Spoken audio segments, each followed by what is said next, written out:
अत्यंत चुरशीची अशी ही निवडणूक म्हणावी लागेल। स्नेहिल, आपण पाहतोय की क्षणाक्षणाचे अपडेट साम टीव्ही आपल्यापर्यंत पोहोचवत आहे।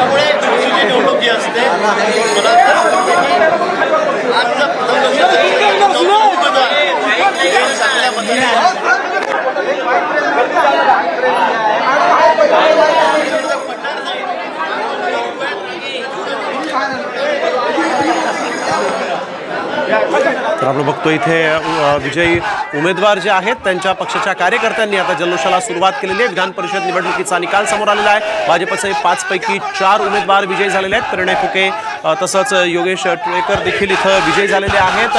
भाजपचे 5 पैकी 4 उमेदवार आता नेमकं सदाभाऊ खोत यांच्या संदर्भात देखील उत्सुकता ताणली गेलेली आहे। सदाभाऊ खोत हे देखील भाजपकडून निवडणुकीच्या रिंगणात आहेत। परिणय फुके हे देखील भाजपकडून आता विजयी झालेले आहेत।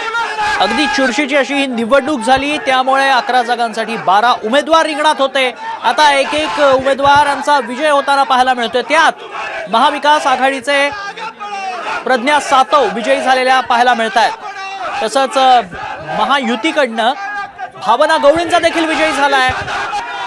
तर योगेश टिळेकर, अमित गोरखे, पंकजा मुंडे, परिणय फुके यांचाही विजय झाल्याचं पाहायला मिळतं। कृपाल तुमाने देखील विजयी झालेले आहेत, त्यामुळे शिंदे गटाचे दोन्ही उमेदवार विजयी झाल्याचं पाहायला मिळत आहे। तिथे प्रज्ञा सातव यांनी मवियासाठी खातं उघडलंय, त्या विजयी झालेल्या आहेत।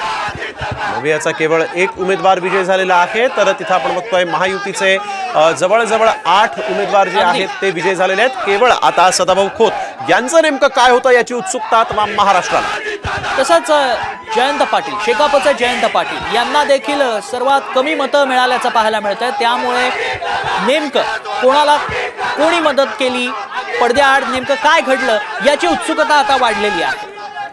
भाजपचे 5 पैकी 4 उमेदवार या निवडणुकीच्या रिंगणात विजयी झालेले आहेत। तर शिंदे गटाचे दोन्ही उमेदवार विजयी झालेत। भावना गवळी या विजयी झालेल्या आहेत। कृपाल तुमाने हे देखील विधान परिषदेच्या या निवडणुकीत विजयी झालेले आहेत। सोबतच अजित पवार गटाचे 2 उमेदवार होते, राजेश विटेकर आणि शिवाजीराव गर्जे, ते देखील आता विजयी झालेले आहेत। त्यामुळे शिंदे गट आणि अजित पवार गटाचे उमेदवार विजयी झाले आहेत।